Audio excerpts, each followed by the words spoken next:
Thanks for joining us for today's GoErie Facebook Live discussion sponsored by Gannon University. Joining us today are Greg Gania, Assistant General Manager of Communications and a broadcaster with the Erie SeaWolves, and Erie Times-News sports reporter Tom Reisenweber. Greg and Tom will be discussing the upcoming Erie SeaWolves season. Take it away, guys. They didn't introduce you as the award-winning Tom Reisenweber? I thought that was like a part of everything that we have to say in front of your name. Only sometimes in the ballpark. That's about it. Okay. But we'll start with the most important thing. The last two games Greg has broadcasted has been Detroit Tiger games, have been Detroit Tiger games. Got the opportunity in September to call one game.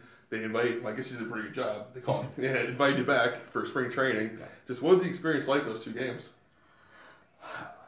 In September, it was like a whirlwind for me. I got the call on a Friday evening that they needed me for the next day for the night game in Detroit. So it was one of those, can you be here? Yes, I will be there. Then it's a matter of, okay, how do I get Detroit, prepare, and get on the air the next day? So I really didn't have a whole lot of time to think about it. So that was probably a good thing. And sitting in the hotel room, I was making myself, just go crazy. And so finally I'm like, all right, I'm going to close my computer. I'm just going to relax and I'm going to go to the field. And, I've been broadcasting games since I was in college. And that was a long time ago. So I've been doing baseball now for 16 years. So it was just get there and do your thing. And I did. And once I got to the ballpark, it was like, okay, I belong here. And I think that once I got there, it was good. And then obviously you mentioned they brought me back to do a spring training game that was about 2 weeks ago now. Again, another big thrill for me. Probably one of the hardest games I ever had to prep for. And with spring training, you don't know who's going to play, when they're going to get in the game, and really who's on the travel roster. So I was preparing the night before and looking at things for the Tampa Bay Rays and going through, and some of their big name players didn't even show up the next day. But we didn't know that until that morning. So I probably found out about 10 a.m. who was actually going to be there with Tampa. You don't know until the morning of the minor leaguers that are going to travel with the visiting team and who's really going to come across the street on the Tigers side. Mm-hmm. So you're kind of going into a little bit blind, not knowing who's going to be in that game that day. But working with Jim Price was fantastic, and hopefully I'll get that opportunity to do that again. But he was great during both games, welcomed me with open arms, and that's all I could have asked for. And I think working with him really eased my tensions the first time, and then it was smooth sailing when we did the game the second time. Fun to work with, guy who's seen it all in baseball. So it was a good experience, and hopefully that will lead to bigger and better things for me.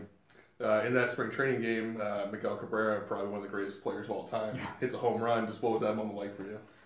So, little known fact, I grew up a Florida Marlins fan.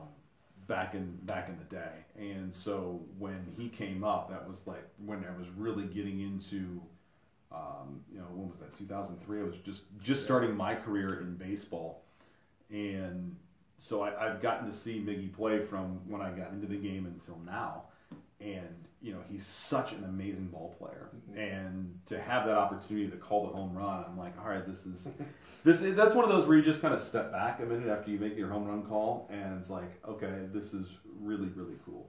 Yeah. One of the changes we saw in the offseason was immediate, the field. Yeah. Now, with the snow and everything we've gotten, have you noticed a difference in the field with how it drains and how it's been going so far? Yeah, so September 4th was the day after the season, and they ripped the field apart literally the next day. And it took a little over 10 weeks to complete the project. And already you can tell a difference with the drainage. With the snow, obviously that still needs to melt off. There's not much of it on the field. The infield, actually, I looked earlier today, was clear. It's just the outfield and the infield grass that had some snow left on it. But it rained last week a couple of times, and the one day it rained pretty hard, and we walked out around 5 o'clock, and you wouldn't even have known it rained that day. So the drainage is working. Basically, they went down and redid all the guts underneath the field, and that was ripping out all the old drainage, all the old irrigation, all the old sand, all the old gravel. Everything was taken out. And so what they did was they started with the pea gravel to help with the drainage. After they laid the, drain pipes were like this big underneath the field. So those are all around the warning track and underneath the field. So they laid those first. They put the pea gravel on top of that, and then on top of that was the sand and then the turf. So far, so good. I know the Tigers are very happy that we were able to get that project done. And like I said, it took every bit of that 10-week period to get it done. And the fact that we got it done literally the day before the snow came. So that was a bit of a relief. But there's new Infield Materials now called Dura Edge, and they use that in a lot of major league parks, and it's actually a company that's based out of Slippery Rock. And so they've burst onto the scene as really the premier infield dirt supplier in baseball. And it's a material that, when you think of baseball, you want it to be dry. Well, this is actually a material that you want to keep it moist. And that way you get the true hops that you need when the ball hits off of it. So there's a lot of extra care that needs to go into it. But from a drainage standpoint, I mean, even though there was some puddling water the other day on there, you walked on it and you could walk through the puddle and it's still hard. So it's a field that needs a lot of water. And the warning track, we went with a thicker crushed red brick material, which will help for drainage there. And then the other addition was trench drains pretty much everywhere along the track. So every 30 feet in the outfield there's a drain. In front of the dugouts there's drains. When they originally built the ballpark, it sloped to drain into the dugouts. And back in 1995, that was the thought of how fields are going to be moving forward. I think people quickly realized that was not the way fields should be made.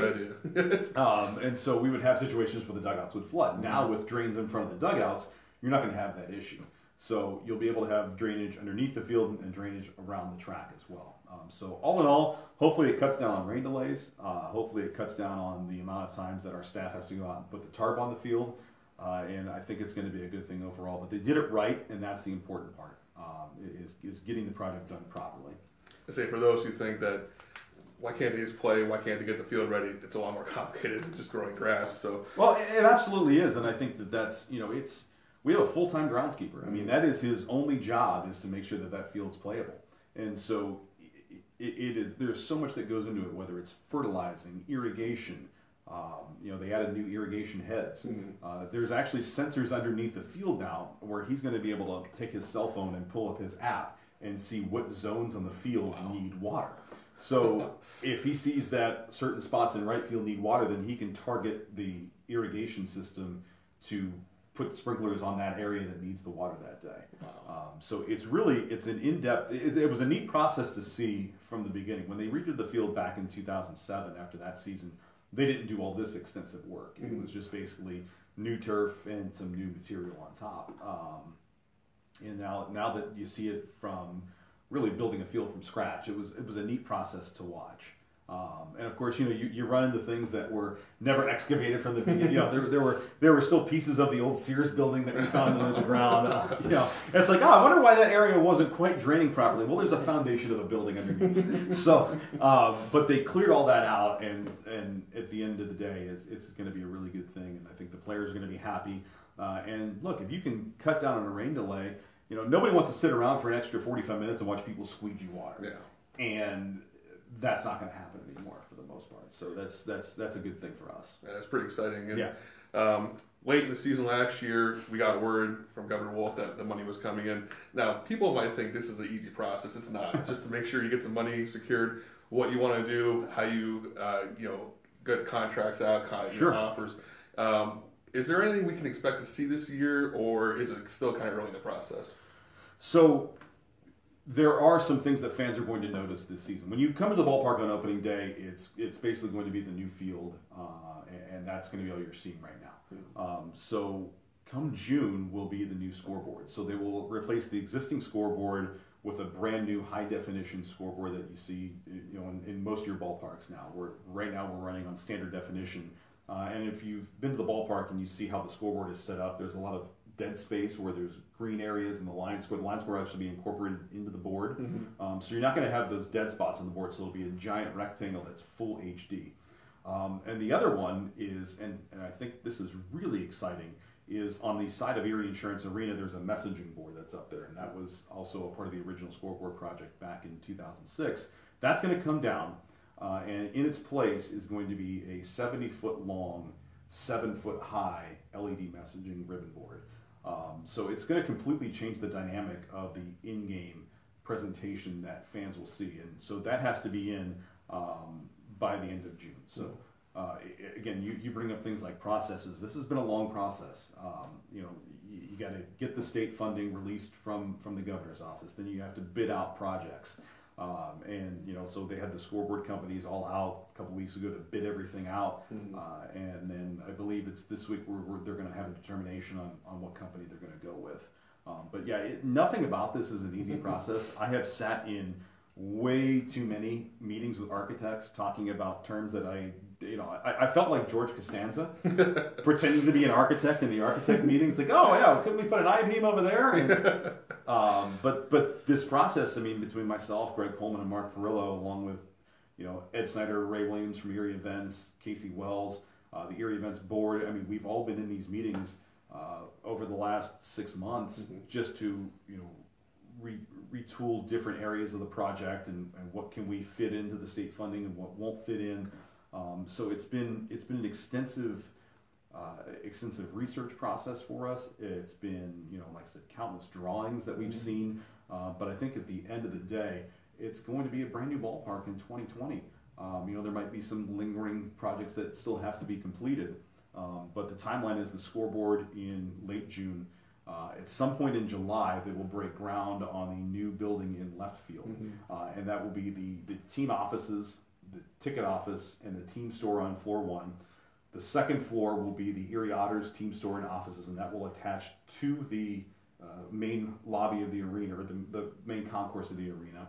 The third level, which, if you work in professional sports, you are really excited about because it's a storage area. And one thing that it seems to always go overlooked every time they build a ballpark or an arena is the lack of storage. So the fact that the Otters and the SeaWolves are going to have some storage space, I think we're all jumping for joy for that.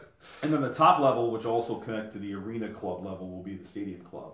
And that will be a space that we can utilize 365 days a year. There will be accordion-style glass doors that will open up to a balcony that overlooks the field, and it seats about 230 people. Wow. So it'll be the newest premier downtown location for business meetings and receptions and parties. And it's not going to be just something that's used 70 days a year when the SeaWolves are home. It's an event space that can be utilized all year round. And even things like events that we do Super Ticket Saturday. Well, we have people standing outside in the cold. It's going to be great when we can do Super Ticket Saturday and we have a great event and you can actually be somewhere where it's warm. And the same thing with the team store, right? I believe we were the last team in AA of all the AA teams across the country to not have a walk-in climate-controlled store. And we're going from a space now where it's basically a garage door that opens up and you build the store out every night. And that's time, energy to do things like that on a daily basis. And right now fans can't come in and shop in our store year-round. And so fans will be able to do that. We're going to go from about, like I said, probably 75 to 100 square feet of what we have today to a 1,500 square foot climate-controlled team store. And so people will be able to walk in from the outside on non-game days and then inside the ballpark on game days. It's going to completely change the experience. Yeah, I was going to say, you've been to all the ballparks. I've been to about half in the Eastern League. I think these improvements will really put Erie at the upper echelon of the ballparks in AA. Yeah, it really is. And like I said, it's going to be basically, the way we have to look at this is it's a new ballpark. And this is an asset. It's a great community asset in UPMC Park. And the fact that there's investments being made in really, you look at what's happening with the ballpark. The arena's already done. Warner Theater is going to be done in a couple of years.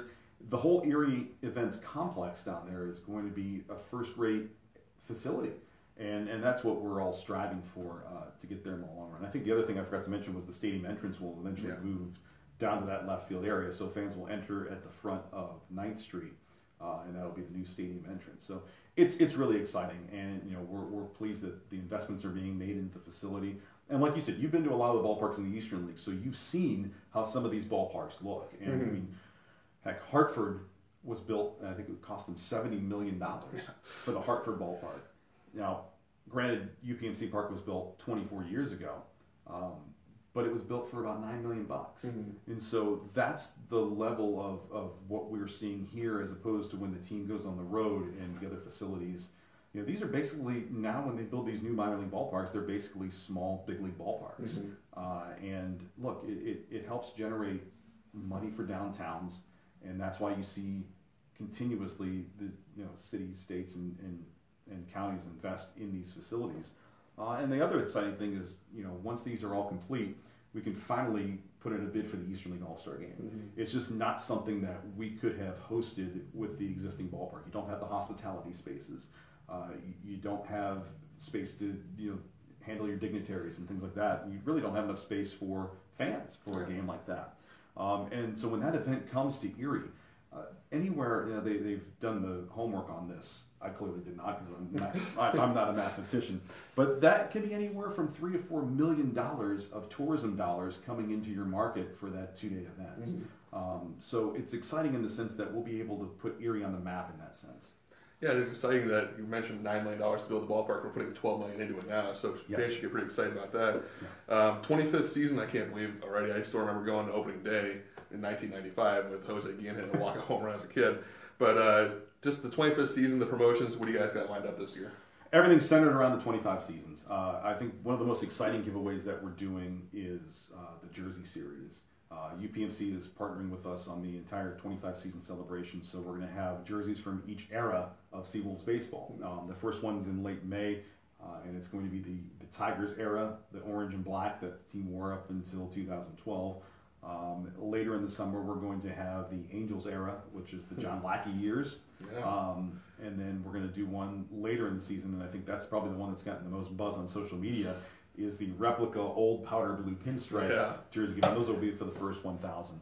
Other giveaways, the 25 seasons long sleeve T-shirt that'll be given away on at the end of April. But fans can check all this out at SeaWolves.com. Giveaways every Friday night. The Snow Wolves will be back. That will be on July. I don't want to get this wrong here. So July 27th. No, 26th, Christmas in July, presented by Aaron's. Winter hat giveaway, Snow Wolves will make their return. And then the following night is the 25 Seasons game, presented by UPMC. And that will be, we'll bring in some former players that night. The all-time team card set we're going to give away that day. There'll be fireworks that night, and fans can still vote for who they want to see in that team card set at SeaWolves.com. So really, that's the center focal point of the promotional schedule this year, is the 25 season celebration, because it's a great milestone. And even Throwback Thursday we're going to do this year, where you have a mashup of the original SeaWolves script on a powder blue jersey, and the team will wear those every Thursday night. A lot of exciting stuff. And that vote is really cool, because you'll get the options. There's a lot of memories that come back from the old players, in the Pittsburgh Pirates era, the Angels era. How long can they vote for that till? So voting for that will end on midnight on opening night.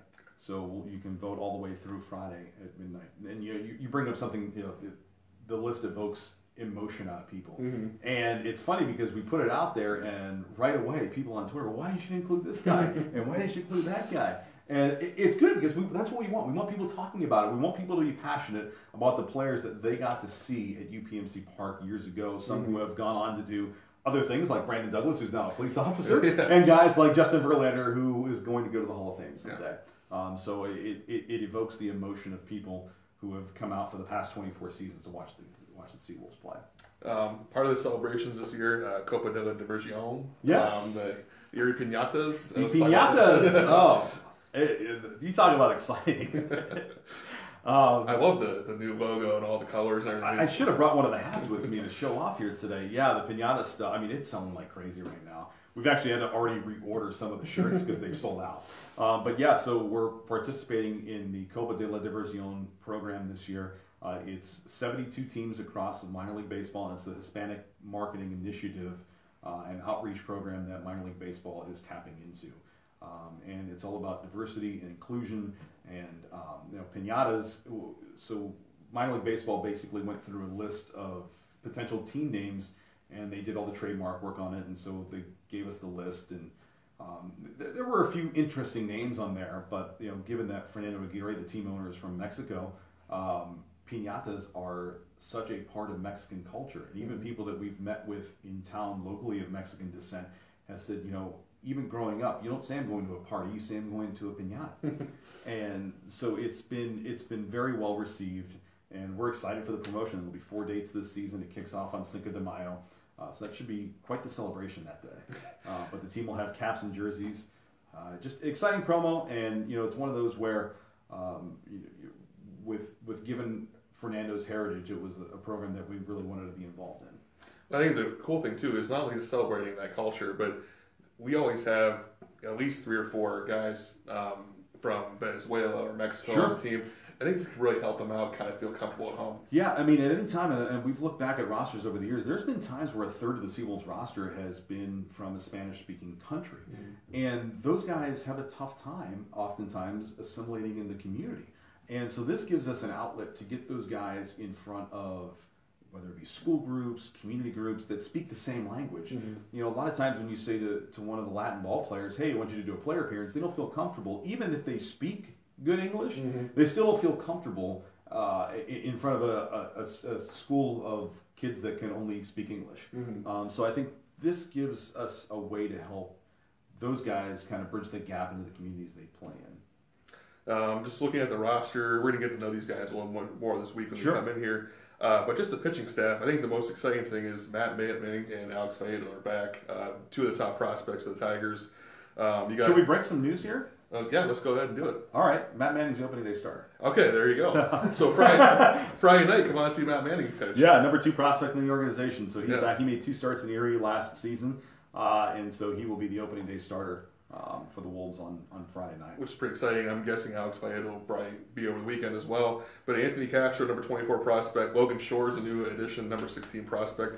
But this staff, it looks pretty good. You got some guys back from last year who were pretty good. Mark Ecker, Schreiber had a breakout year last year. It just seems like it's a pretty decent staff. That might be the more focal point of the team this year. Yeah, I think we're going to be able to pitch. Offensively, we'll see how they're going to be able to score runs. I think there's a lot of guys that could put the ball in play, but you don't see, other than Josh Lester, a guy who's going to be hitting home runs with regularity. Jake Rogers will put some over the wall as well. But yeah, pitching is going to be the strong suit of this team. I think they're looking for big things out of Matt Manning. If he performs, I don't know how long he'll be here. He looked really good in his first start with Erie last year. His second start at home, last day of the season. I think you can just chalk that up to last day of the season. I think everybody at that point is ready to get the season over with. Alex Feito, he's the interesting one. Some mixed results out of him last year. They worked very hard with him on his mechanics, and I really think that he needs to have a breakout year now that he's returning to Double-A for his second year. And I think the other names that we'll probably see at some point down the line this year, obviously one just got injured, Franklin Perez. He's had nothing but injury issues since coming. He was supposed to be with Erie last season and got hurt. So hopefully they can get him right to be here at some point this season. And then Casey Mize, he's slated to come, the number 1 prospect, number 1 pick from a season ago. We'll probably see him at some point. So you add even Mize into that list, it's like, wow, this is everybody that's everybody in the Tigers organization on this pitching staff this season. Yeah, it could be pretty exciting just to watch them dominate on the mound. What's interesting to me is not only is Jake Rogers back, number 13 prospect, but Chase Numata, he's been in the Eastern League a couple years now. It seems like he's kind of a nice veteran presence. He's from Hawaii. He's handled several different staffs throughout the years in different organizations, but it seems like he's a good kind of backup to Jake that's got experience, can handle a young staff. You remember last year we had some issues with catcher, and Jake was he ended up catching 6 of the 7 days at times because they just couldn't find that solid backup catcher. First off, having Jake Rogers back is going to be huge, and right now they are hoping he's the catcher of the future with the Tigers, and it's going to be a matter of if he can hit the ball. He had a tough Arizona Fall League. Towards the end of the season, he started to figure it out a little bit, but they're looking for him on the offensive side to really pick it up this season. And then you bring up Numata. I think he's a nice veteran guy to be that backup role for the team this season. You mentioned he's been around the Eastern League for a while.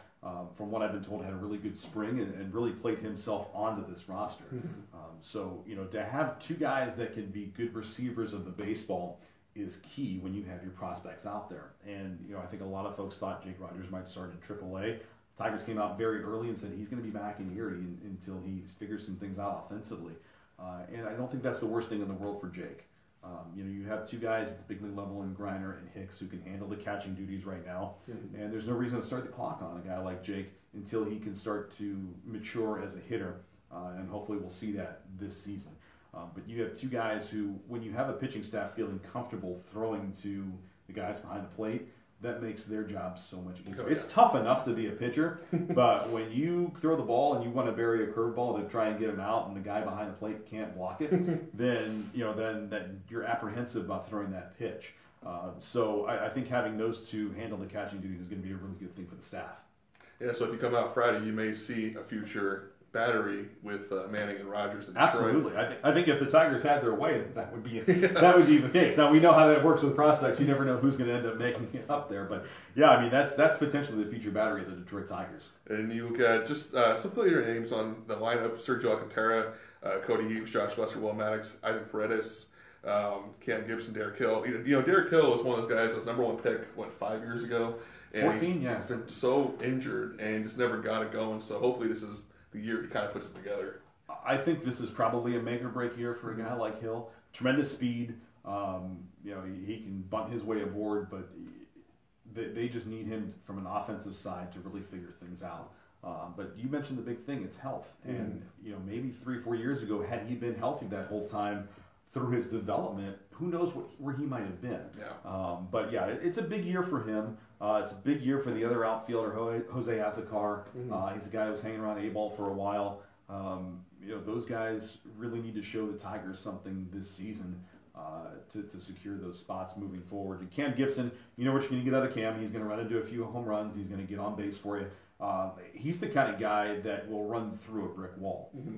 And so he's the kind of guy you like to have on your team. And then Troy Montgomery started the season with Erie last year, went down to Lakeland, and was pretty good after he came back from Lakeland at the end of the season. So I look for some big things out of him. I think the one takeaway when you look at this is going to be the fact that there's speed up and down the lineup. And so they're going to be able to manufacture runs. And when you don't have that bona fide power hitter in your lineup, you're going to have to manufacture things. And so looking forward to seeing how these guys kind of play that way. Yeah, one thing that sticks out to me is, other than Nick Ramirez as a pitcher, 29 years old, everyone else is 26 and younger. So Mike Rabello coming in first year, he's probably managed a lot of these guys already. He has, yeah. Just how big is he going to be? To know these guys, it's a young team. It is a young team, and I think with younger managers, especially when they get to the AA level, they can fall into the trap at times of being too close to the players. And I think he needs to assert himself, obviously, much like Andrew Graham did last year. I'm in charge kind of mentality. You want them to respect the manager and play for a young manager and play hard for a young manager. But sometimes you see a case where that's not always happening. But the Tigers are confident in Rabello's abilities, and that's why he's here. Andrew Graham going down to Lakeland. Kind of bummed we didn't get to have him for another season, obviously, but looking forward to Rabello. I mean, he's a fiery guy. I remember him, my first year at Erie, he was a catcher, and he came into that season as the backup catcher to Danilo Sanchez, who at the time was a prospect. Rabello outplayed him, ended up being the starting catcher for Erie that season, and ended up playing in the big leagues. So he's got that kind of mentality where it's take the bull by the horns. And, you remember last year with 139 roster moves in Erie. He had the same thing down in Lakeland. And he was able to get a winning record out of that ball club last year. And so I think the Tigers look at that and say, okay, we might have something here, and so let's move him up and see what we've got. Any questions from the fans? Craig Smiley's watching. Oh, Hey, hello, Greg. Hello, Craig Smiley. Is he sitting on his couch eating potato chips right now? And then, Greg, how about this one from a viewer? Let's see here. Will there be foot-long cotton candy hot dogs this season? I don't know about the foot-long variety of the cotton candy hot dog, but we will have it'll be back in some form or fashion. I don't know if we'd quite go foot-long. We want to keep it relatively healthy. Well, everybody, thank you for watching and participating in today's GoErie Facebook Live discussion. The event was sponsored by Gania University. Greg, thank you very much. Thanks for having me. We look forward to seeing everybody on Friday night, 6:05 first pitch.